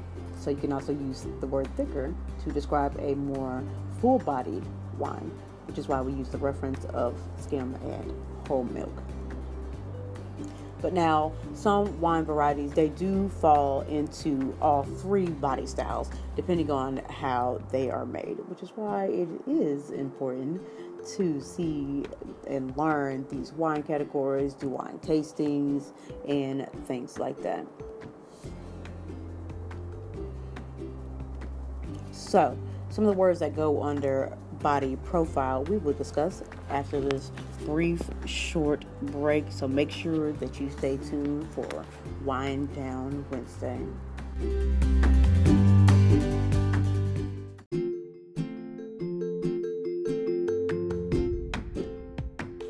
Okay, and we are back. Thank you for staying tuned to Wind Down Wednesday here on Society Complex with your host, Vaughn Lee. So where we left off right before we went on break, we were going over about 4 categories, which is the body profile. So we're going to go into some words that can be used to be described as the body profile. Just some of the commonly known ones. So the first one is light-bodied. I know you've heard me say that plenty here on our Wine Down Wednesdays. So light body is when wine kind of sits in your mouth and it's more like a delicate, unsweetened iced green tea or a refreshing drink like say lemonade in the summer or something like that. It's more of a refreshing, light, sweet, crisp, thin wine. So they may still have a long aftertaste that kind of tingles on your tongue, but they don't fill your mouth, kind of like what we just discussed, whole milk, right? So generally speaking, light-bodied wines have lower alcohol levels, they have lower tannins, but they also have higher acidity. But there might be a few exceptions to this rule, like I said, depending on what type that you're buying or where your wine is coming from. So light body, when you're talking about red wines, you may hear some words subtle, delicate, like I just said, elegant, crisp, finesse, bright, floral, and crisp. Okay, and don't worry about if you don't know what some of those words under that light body red wine terms mean, because like I said, we will go over those next week. So don't be scared, just wait and see, what some of these words mean, or you can try to think about them and let me know what you think they mean. You can tweet me at Society Complex 1 on Twitter, or you can find me on Instagram at Society_Complex, or you can look for me on Facebook at Society Complex. So When we're talking about light-bodied white wine, you may hear different terms such as light, zesty, airy, racy. You may hear that word crisp again. You may hear long, tingly, finished, zippy, brilliant, lively. Those are going to be used to describe white wine that are light-bodied. So, another one in our body profile is medium body. Now, this term doesn't really need to be applied to white wines as much as it does red wines. Red wines, on the other hand, like I said, they benefit more from this third category. Very, very much. Medium red body wines are pretty much right in the middle of the spectrum between light red with lower tannins, and then a full-bodied red wine, which is going to have very high tannins. So medium-bodied red wines are usually called food wines. So the red wine terms that you're going to hear with medium body, you're going to hear, like you've already heard me say, food-friendly, moderate, juicy, soft, mellow, fleshy, even tart, juicy. You may even hear the word spicy, right? So just a little another tip here, right here. Several classic medium-bodied red wines, they usually use little to no oak aging. And I did go over oak aging before, so if somebody can tell me what oak aging is on Twitter, which you can tweet me at Society Complex 1. I have something very, very special for you if you can tell me what oak aging is without looking it up, because you're going to need to tell me what episode that I said it in, right? So you let me know that, and you can also let me know what the word tannin means.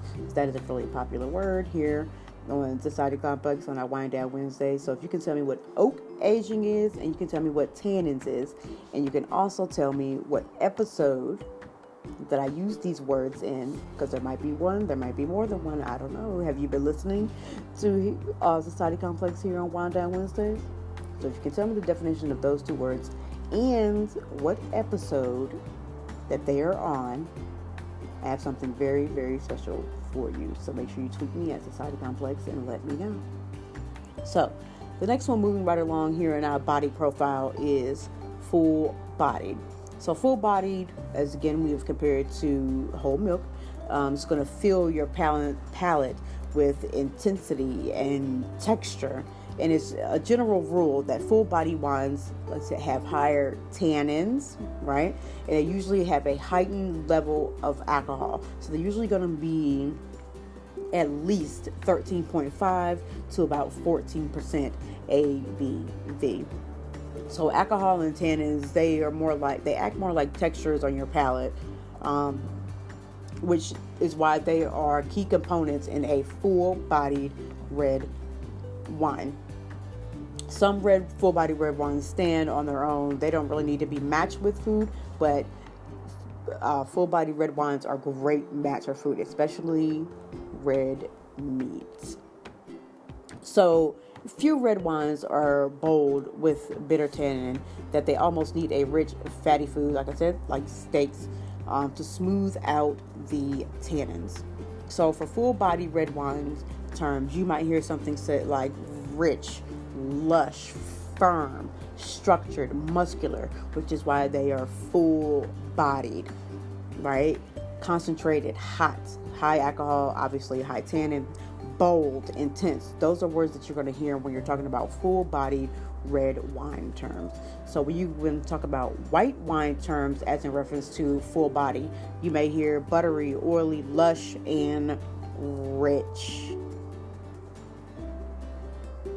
So our last one here in our 4 categories of wine tasting terms, we're going to talk about the finish. So a lot of people pause after they first taste red wine, especially because of the effect of the aftertaste, and the finish has a lot of flavor in that. So the finish is just defining a factor between mediocre and an awesome tasting wine. So there's different types of finishes, right? So some of the most common ones are a smooth finish. So you're going to hear something like plush, round, velvety, supple, creamy, buttery, lush, soft, silky, things like that. Those are the words you're going to hear when you're describing a smooth finish, or words that you can use to describe such a finish. So smooth isn't really like a detailed enough description for that. So they are broken down into maybe about 3 different types of smooth finishes in reference to your wines. So a tart smooth finish is a common style of finish on a higher acidity wine. So you can begin with a tart fruit flavors and have a supple bitterness on the finish. But for the most part, this style of finish is very common in wines from a cool climate, wine growing region, or from a cool vintages. The super premium light white wines, they're going to leave more of a tingly tart finish, which is considered great quality, and it usually lasts up to about 5 to 20 seconds. So the next one here in the 3 types of smooth finishes is sweet tannin finish, or you may hear smoky sweet finish. So this style of finish is what you get when you have oak aged red wines. There's that word again, oak aged, right? So the next one you have in this part is dried fruit finish. It's going to still be in your smooth finish category. So this style of finish is often found in aged red wines and red wines that have a lighter in body and made with less oak aging. So the next finish that we have is a spicy finish. So when you're saying spicy finish, you might also hear the words sharp, balsamic, peppery, lean, edgy, like that, but that is describing a spicy finish. Wines are sometimes described as spicy, and this trait can be more intense in the finish of wine. The sensation of a spicy wine is like a sharp, burning sensation that could be kind of compared to, let's say, wasabi or horseradish that you get, all in your sinuses at the top of your nose. If you feel that burn, a sharp burn, that's a spicy finish. It's spicy, okay? So that's what we think about that. And so most of the time, this is going to be it's like an alcoholic burn. So it's a type of finish. But this is not always the case when you're talking about this. But things with a spicy finish, one of my favorite wines is Cabernet Sauvignon, right? So that has a very spicy quality to it.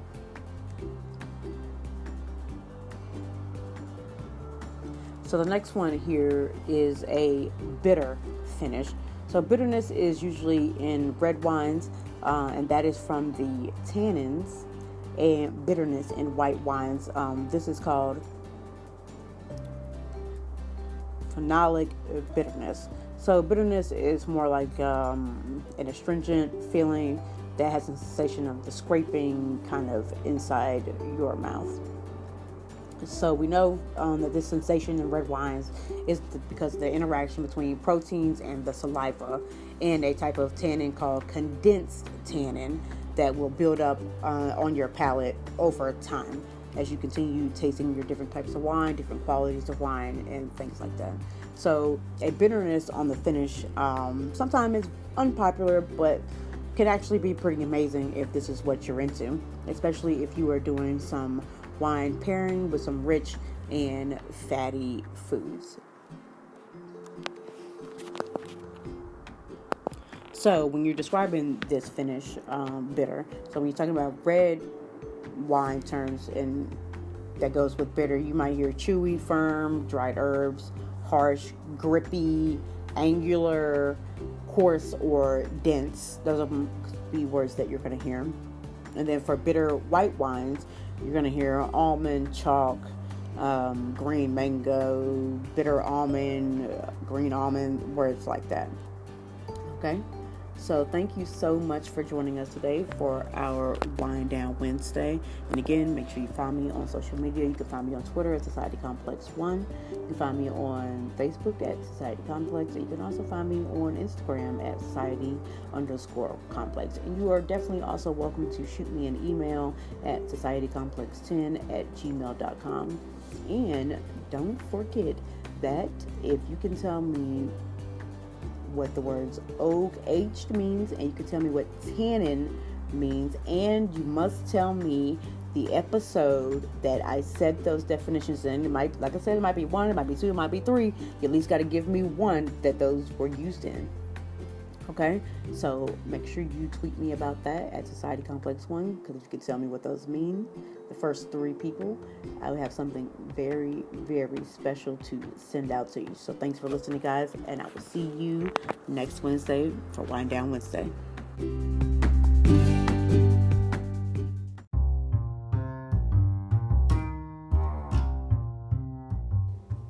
Hello, and thank you for tuning in to Society Complex. This is your host, Von Lee. This is pretty much just like a bonus episode here, because I do want to kind of speak on this subject a little bit. So I was on TikTok just a little while ago, and I came across this TikTok, and it was basically 2 white women, or Caucasian women, whatever you want to say, arguing with each other. Now, the first girl, apparently someone said something to her about a TikTok that she had posted, and by the way, there's no affiliation, no sponsor or anything from TikTok. It's just my own personal experience here. So, anyway, so the girl, she apparently was mad because somebody told her that she couldn't say the word cis. So she goes into this whole rant about how people shouldn't be so upset about white ladies wearing like box braids and saying other black vernacular words, I guess, and things like that. Now, the subject, and the other white woman, she was saying, telling her that basically just because, you sleep with or have sex with black men doesn't give you the right to say these things, and et cetera, et cetera. That's basically what it is. So, of course, that is about women in general, but I'm going to do more of a broad, general kind of subject about this. The thing is, one thing that she said in her video, the first girl, was that black women aren't the gatekeepers of the word cis. And, I thought about that for a second. For like 2 seconds, I thought to myself, oh my God, you know what? You can't say that to us, and you shouldn't say that. And it sounded so bad to me. But then after I really, really, really thought about it, I also thought to myself, what is wrong with that? What is wrong with her saying the word cis? I mean, if you really think about it, give me a good reason why she can't. Now, the thing is about it, I know a lot of black people have a problem with white people copying or quote unquote stealing things from our culture and things like that. Now, me on personally, some of the stuff, I'm going to be honest with you, I really just don't care. And I'm a black woman. I mean, I really don't. Because at the end of the day, sometimes, and that's up to a certain point, I will say. So just hear me out. Just hear me out on this.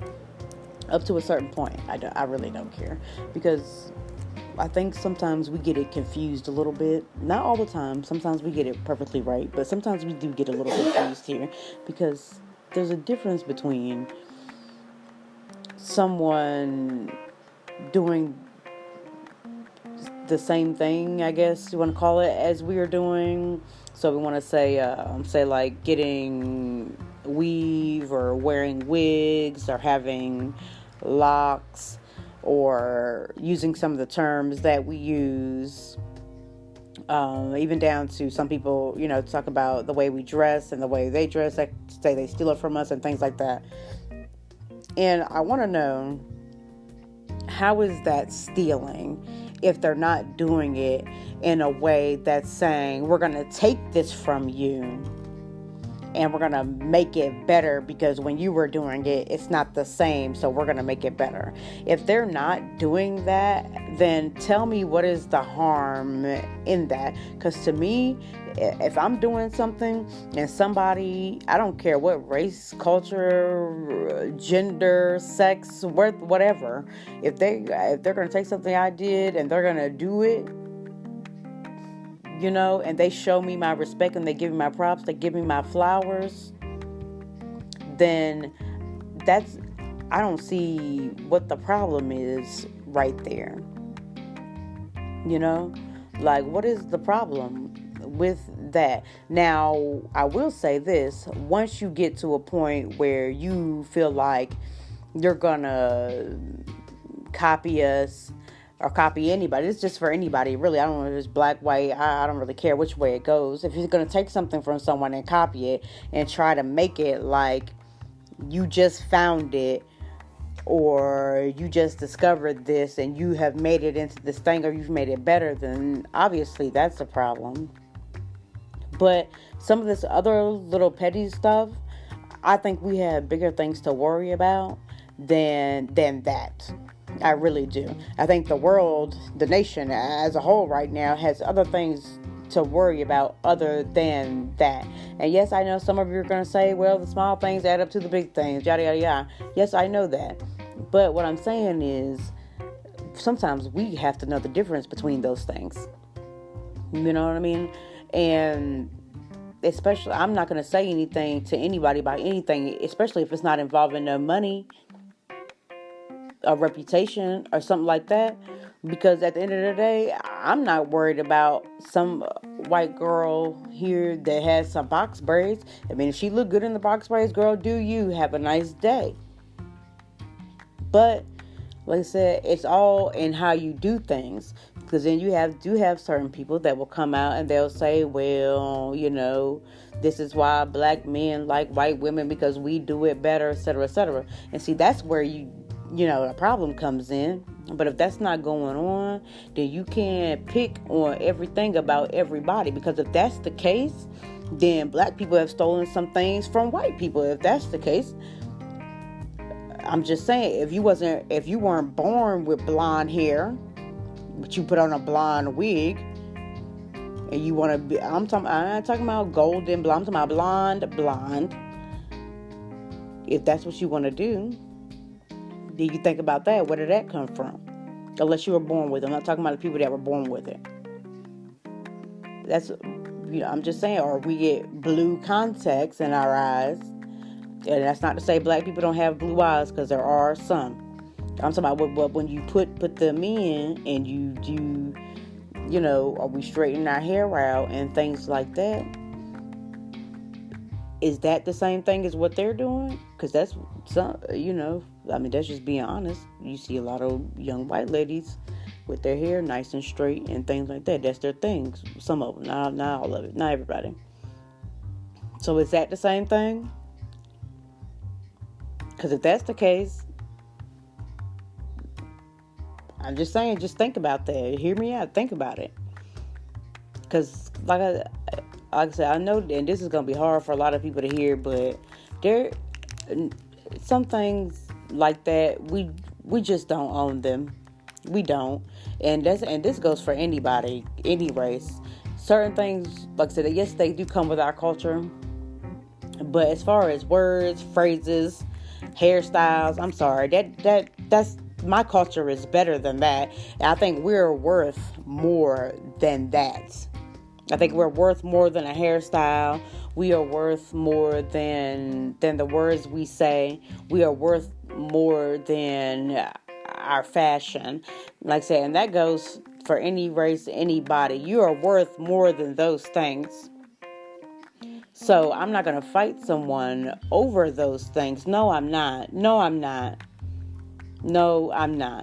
going to move on with my life.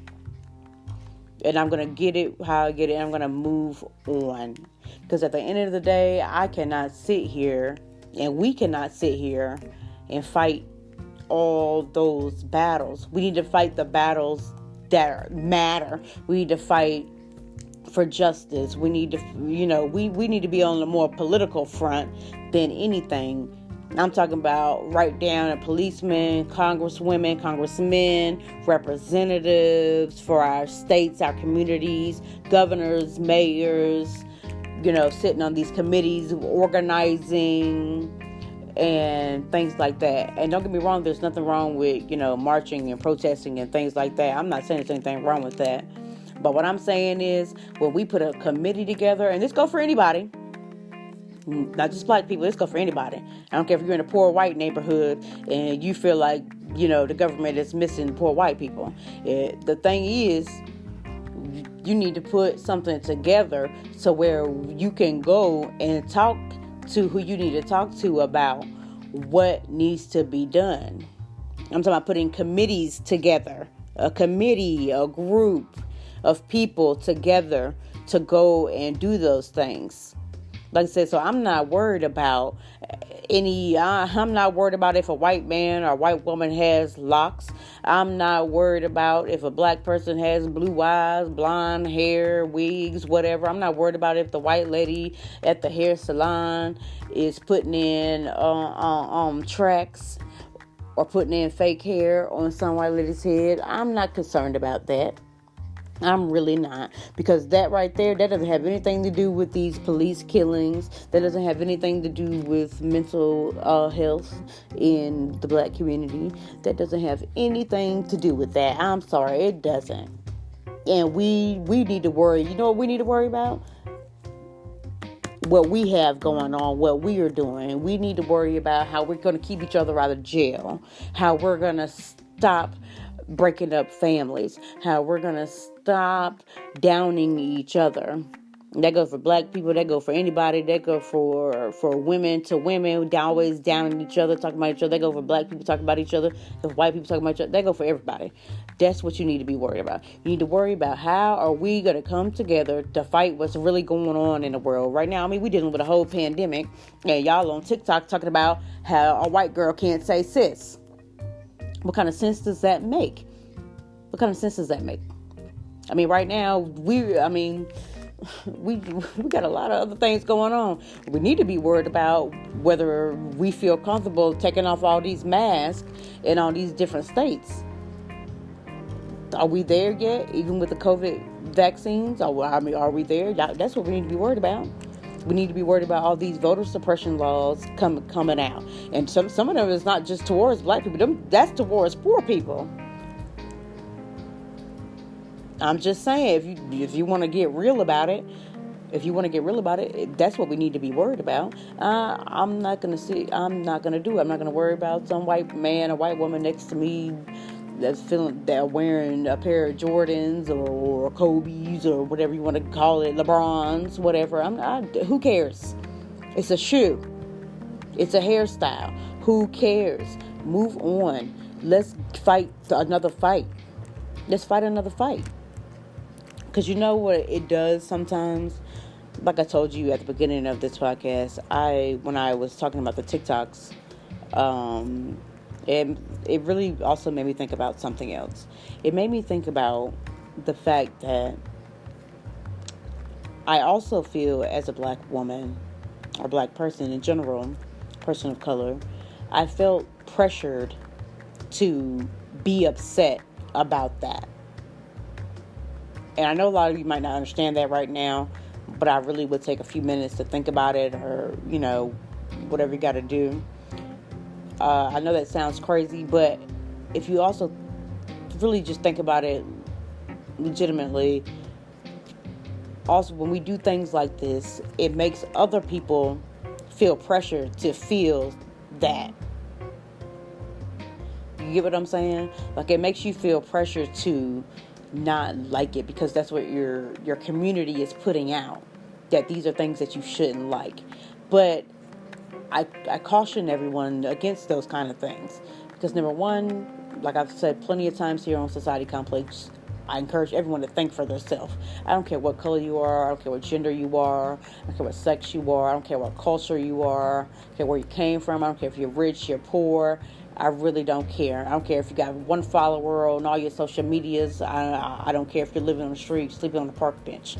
I encourage you to think for yourself, not what everybody tells you. I encourage you to go do research about things. Think for yourself. Like I said, sometimes we do that to each other. Make each other feel bad that we don't feel the same way as the rest of the community. But you also have to think about this. With different communities comes different personalities and different mindsets. Because I'm all about a mindset. That's why, some people are not going to understand what I'm even saying right now. Because your mindset is not the same as mine. And you don't have a thing where you can transition or you can even think about it, because your mindset is only to believe this one thing. But there's more than one thing out here. There's more than one opinion. There's more than one mindset. There's more than one way to think about things. And sometimes it would behoove us to think about things in more than one way. Maybe we should think about all three sides. My side, your side, and the truth. Or my side, your side, and the other person that's standing there. Or whatever the case may be. Or, if religion's your thing, my side, your side, and God. My side, your side, and whoever you pray to.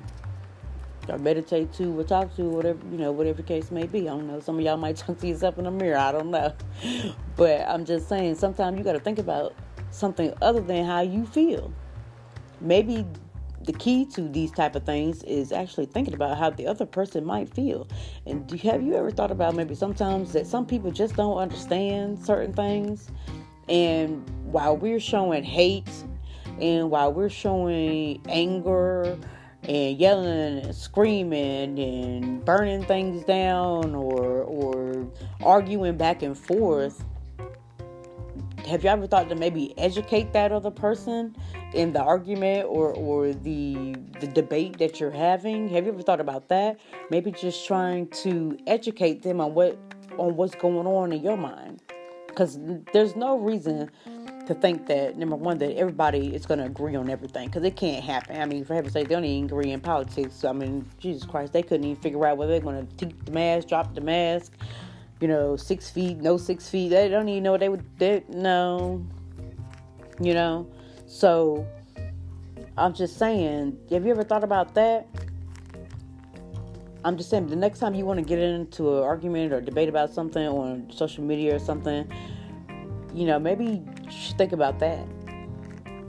Or maybe think about asking some questions about certain things. Ask them some questions. Why do they feel like that? What made you feel like that? At one point in your life, did somebody tell you this certain thing to make you feel this way towards me? Or what can I do to help you understand what I'm saying? You see what I'm saying? Because sometimes you can't not fight anger with anger, fire and fire. No. Sometimes you have to fight anger with love. And sometimes you got to fight fire with baking soda. And not water on grease. Making a grease fire. Right? So look, we're going to take us a quick break. We'll be right back here on Society Complex. Please don't forget to follow me on social media. You can find me on Twitter at Society Complex 1. You can find me on Instagram at Society_Complex. And you can find me also on Facebook at Society Complex. Or you can type in at Society Complex 1. It'll pop right up. Or you can send me an email at societycomplex10@gmail.com. Please stay tuned. We'll be right back.